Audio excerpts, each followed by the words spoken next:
everyone. We are so grateful to be kicking this summit off with a true visionary and changemaker, Mimosa Jones Tunney.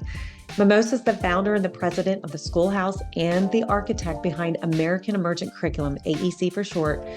It's grounded in developmental science, coherence, rigor, and humanity. Doesn't that sound wonderful? You need to check more of that out. It's all over the internet. You've got to go look it up. You're going to learn more from her in just a minute here, too.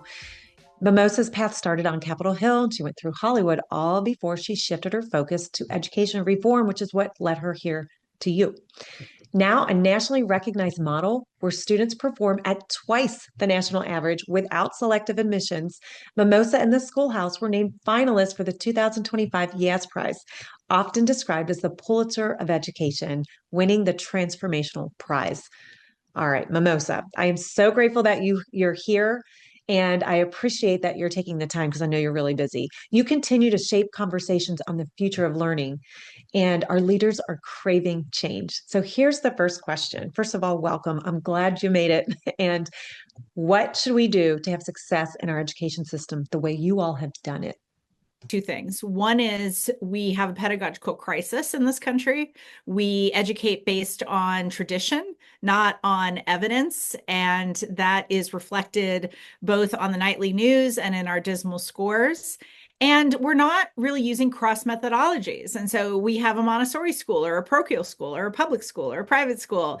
And yet there are parts of these methodologies that are so fundamental to childhood learning and childhood itself that we should do what all great Americans do, right? We should take from the very best and create our own. And that became the 14-year project of the American Emergent Curriculum. Over 70 educators and professors have their fingerprints on this 6,000-page document.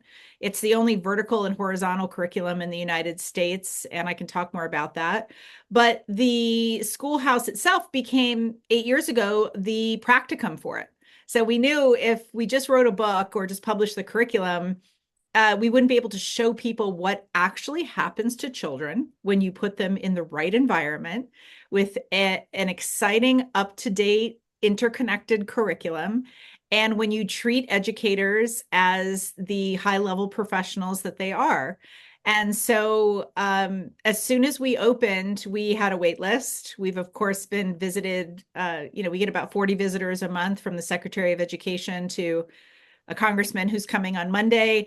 And so many people are coming to try to replicate what we do. And we do it for half the cost and half the budget. So we just went down a checklist to say, if we were going to make the best elementary school in the country, what would it look like?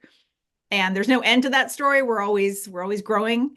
But we've come really close in the last 7 years in making a place where children truly flourish. Wow. And there's tons of evidence to back that up too. So can you tell people about the evidence and what they could expect if they start adopting what you have done here? Well, absolutely. Pedagogical science has been around since the Mayflower. And of course, we're aware of Pestalozzi and Piaget and Montessori and Malaguzzi, who started the Reggio Emilia movement, but they're all really saying the same thing. They're saying that mixed age classrooms are the best environments, mixed age based on development stages. So 3 to 6, 6 to 9, 9 to 12. They're saying that everything it should be centered around movement, right? And so even if you're doing math, you're moving. Even if you're writing, you're moving. And that means moving materials around the classroom. Executive functioning should be a very high priority. Teaching personal responsibility in the sensitive period where personal responsibility really matters. And that's, of course, 3 to 6 years old. Anyone who's ever hung out with a kindergartner knows that they are very personally responsible. And they are extremely focused on their individualism, right, as they go into the next development stage. And so if we can look at these sensitive periods where children are very focused, for instance, as I said, personal responsibility from 3 to 6, in that sensitive period, they're also very focused on order. So if you tailor the curriculum to the sensitive periods, if you give them a beautiful environment, I could take hours and hours talking about all the pedagogical evidence, but if you give them a wide sector of the pedagogical evidence and put it in their school environments, what you're going to find is there are very few behavior problems. that there are sharp declines in ADHD. You should know about the schoolhouse that we do not cherry pick. We have children in the same classroom that are functioning on the spectrum, that are hearing impaired, that are dyslexic, that are just, kids without challenges, kids that are off the charts on math, whatever it may be. And the reason why we had to build this model is because you have to walk into the classroom and actually see what happens when, as you said, we start to implement all of this evidence-based processes. Yeah, it truly is incredible to witness. So I've done a lot of research on you all, and I do reference you often. And so I'm wondering this, why have traditional schools or why has public education not adopted this? If we know it works. That is such a heavy question. This happened to Dr. Montessori in 1913. She actually came here for a speaking tour, and the traditionalists at the time were the Teaching College of Columbia.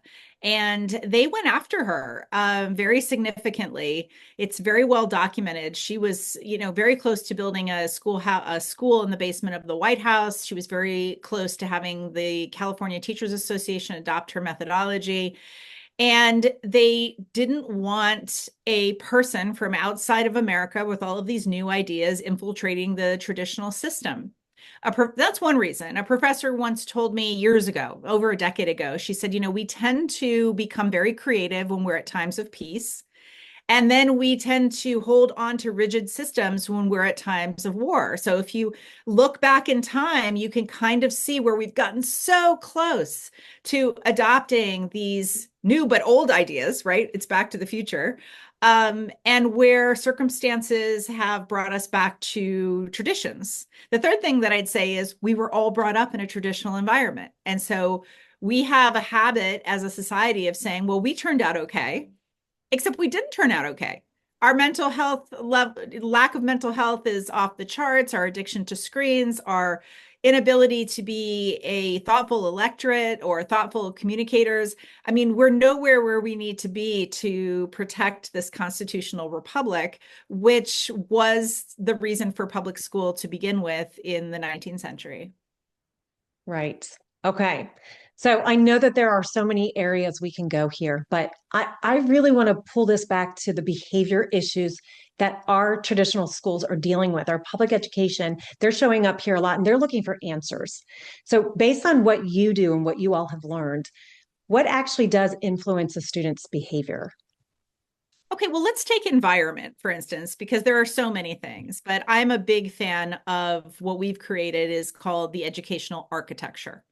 And so we can't just say that a curriculum is going to solve America's education problems. We can't just say that a push-in program or a teacher training program or AI or anything is just going to unilaterally solve our problems. There's an architecture to learning, and it involves environment. It involves a well-constructed interdisciplinary curriculum, and it involves an educator and parent culture. So we'll start with the environment. We've known for many years that, for instance, something as small as fluorescent lighting exacerbates ADHD. And yet every school in America, traditional school, almost every school in America has a fluorescent lighting.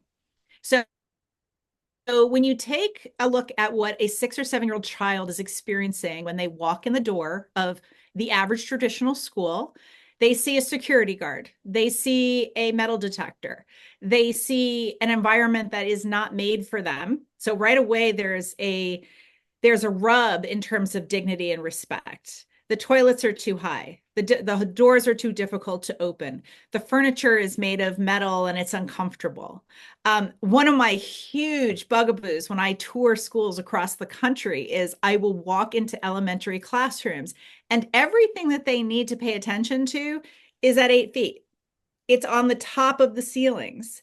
And those things never get rotated. So we know from psychology that once you look at something 4 times, you never look at it again, right? So those bulletin boards never change.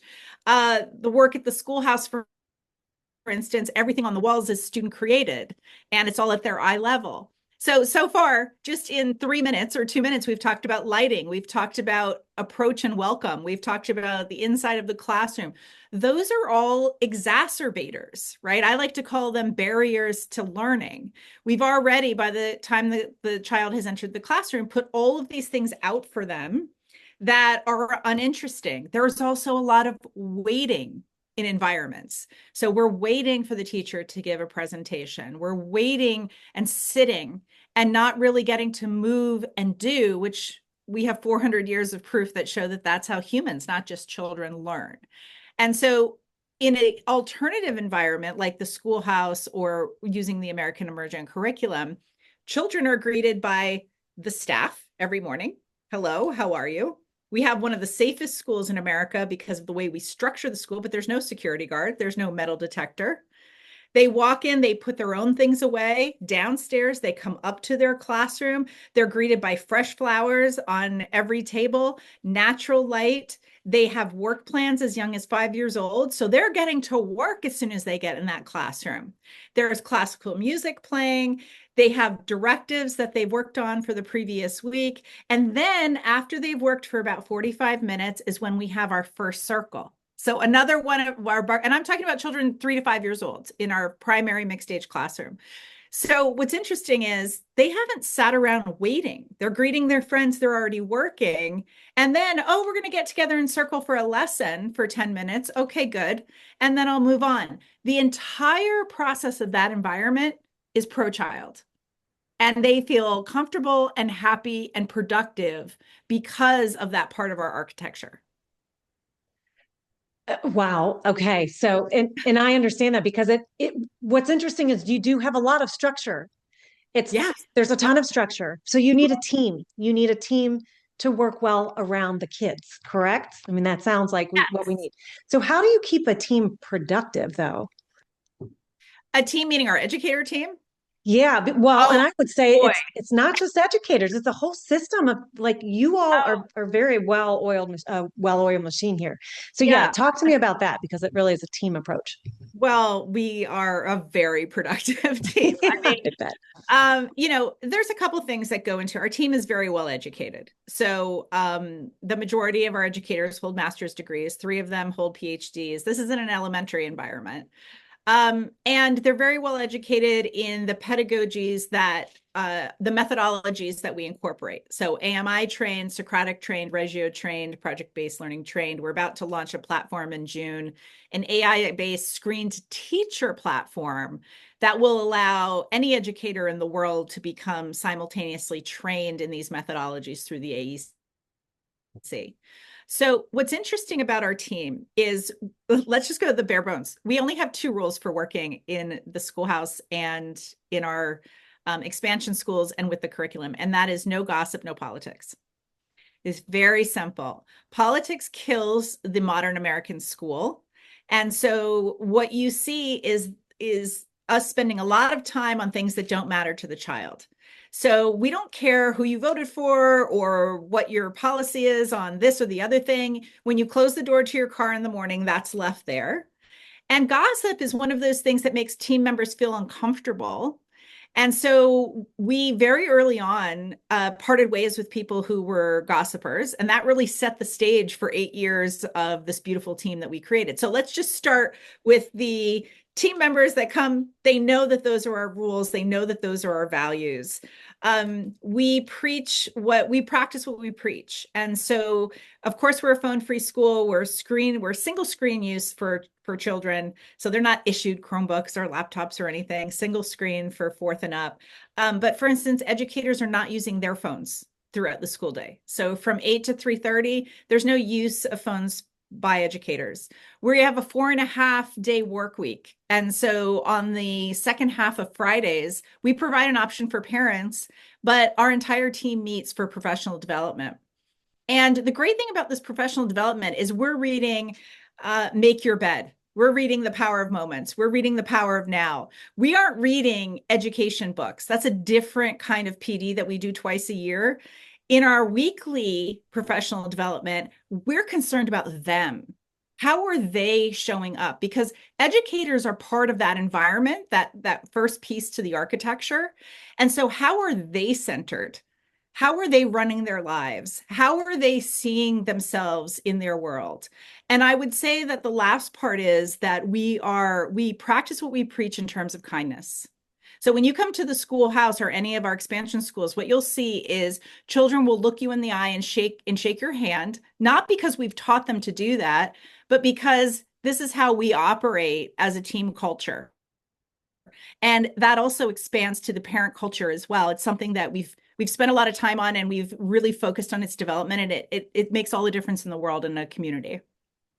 Well, that is a big question here, is about the parents and the caregivers that come into these kids' lives. They have to be a part of this culture. You said something so important. It is a culture that you are creating. So that's why that productivity, that is, everybody seems to know what they need to do, and then it seamlessly works. So how do you communicate that to parents? Like, how is that truly a partnership?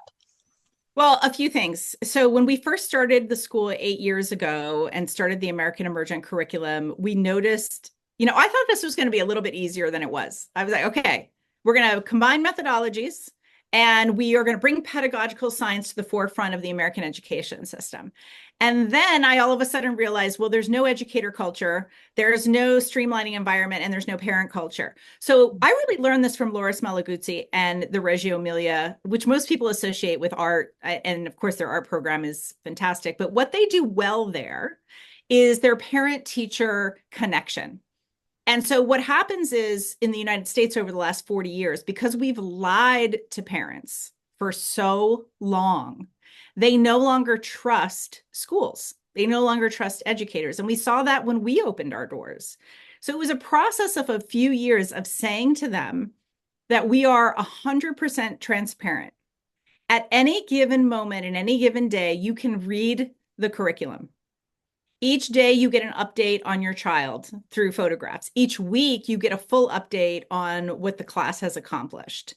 There are, of course, bi-monthly conferences, and very proud of learner-led conferences, right? So the learners are letting their parents know where their challenges and successes are.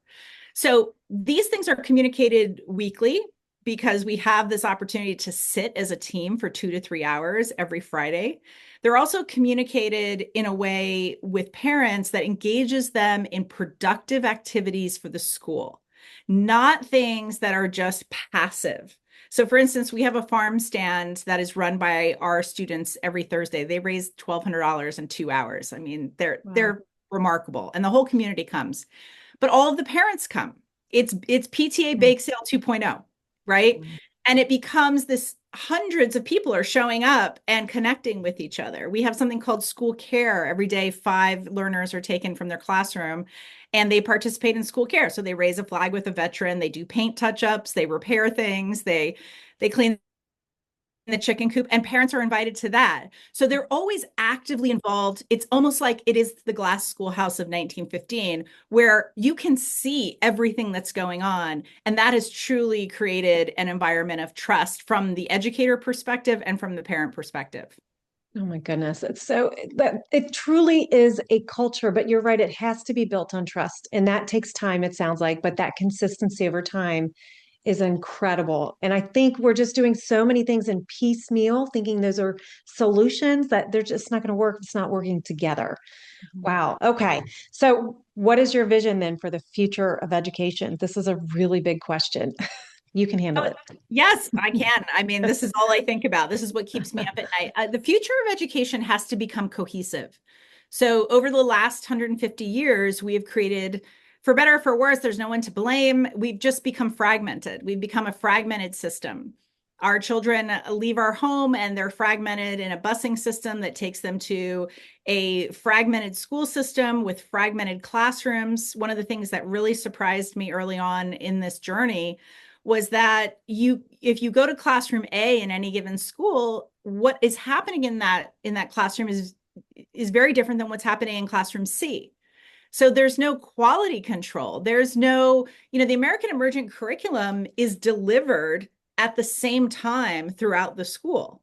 So a kindergartner is learning the same thing as a 6th grader. just at different development stages. So I can see on a weekly basis through communication with parents and educators, how was that delivered through photographs? How did the child react?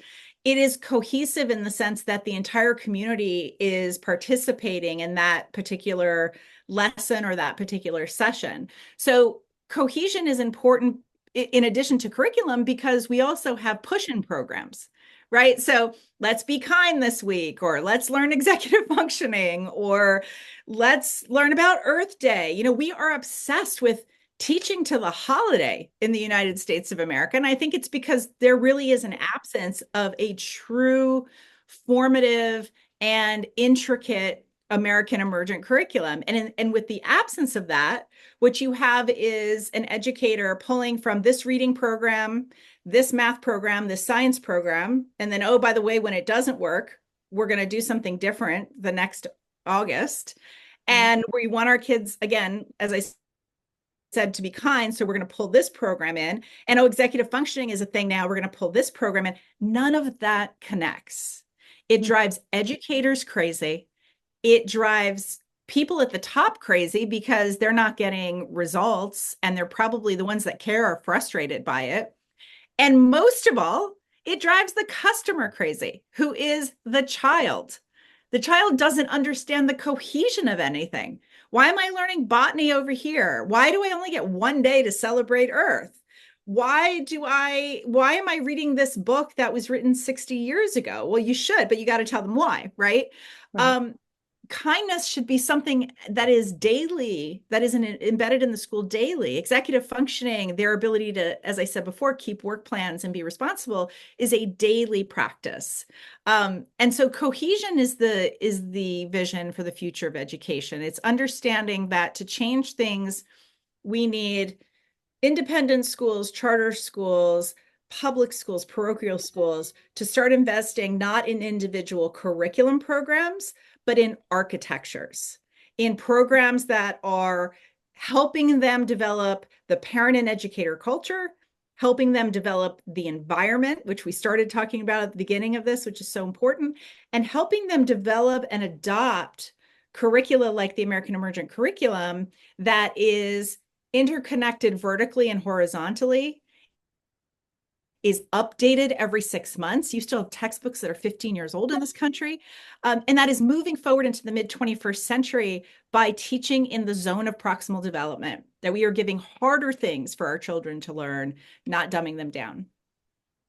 It's just, when people think about what we need to teach, they think about dumbing it down and they think about making it easier on kids because of behavior. But really, we need to hold kids accountable and the adults surrounding them.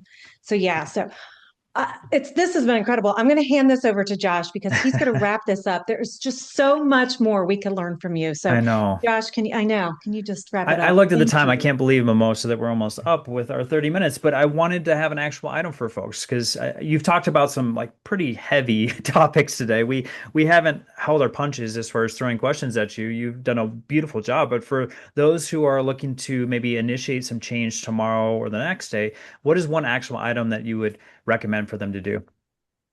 Well, I would go to the schoolhousemodel.org. That is our model site where they can see real data. Yeah, people are interested in real data and particularly pedagogical data. And I would go to the schoolhouse.org. We are building several cohorts. We'll be in Dallas, building Nashville, North Miami, South Africa. These are all community-led initiatives. We are not interested in being top-down. These are communities that are interested in having a new American school, a school that is built for the mid-21st century, that puts the child at the forefront. And there is so much that parents and listeners can glean from these two sites that is beyond just what we do. I think the both of you know that we were set to take the Department of Education building in Washington, D.C. before energy snapped it up. But we were working with the secretary to take that building and create a childhood commons.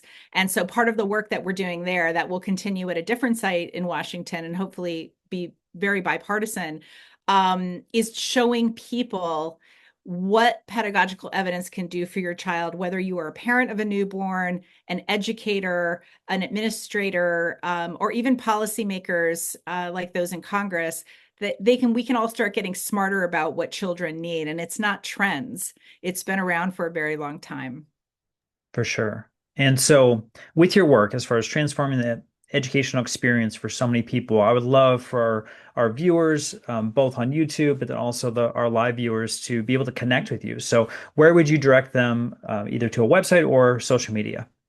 Yeah, absolutely. Mimosa Jones Tunney on Instagram and LinkedIn. I'm a big fan of LinkedIn. I just became a Forbes.com contributor, and so you can find me there. And I am very hands-on. And so mimosa@theschoolhouse.org is my direct email. I very much love hearing from leaders, professors, school administrators, educators, parents. This is my life's mission, is to make sure that we are getting the information out there to every person that interacts with a child on a daily basis. They are more than worth it. They are the center of everything that we do, and they are really not getting the kindness and focus and delivery that they deserve. Yeah. Well, we're so appreciative of you and the amazing work that you're doing. I just threw your website in the chat for folks that are live with us. Of course, you can find more information at thrivingeducator.org/speakers, as we have a lot of information in that space. Charlie, I'm going to throw it to you as far as, is there any last words that you want to close with? Yes, please go seek this information out. There is so much we can learn from all of the hard work and the vision that you've had. We are absolutely grateful. Our society needs you. So thank you for the work that you're doing, truly. Thank you, Charlie. I really appreciate it. I also don't want to forget that, the Schoolhouse and the American Emergent Curriculum were a Pulitzer of Education winner this year, the Yass Prize. It's a very important prize. If anybody is watching this who is doing innovative work, the applications are open now until June 1st.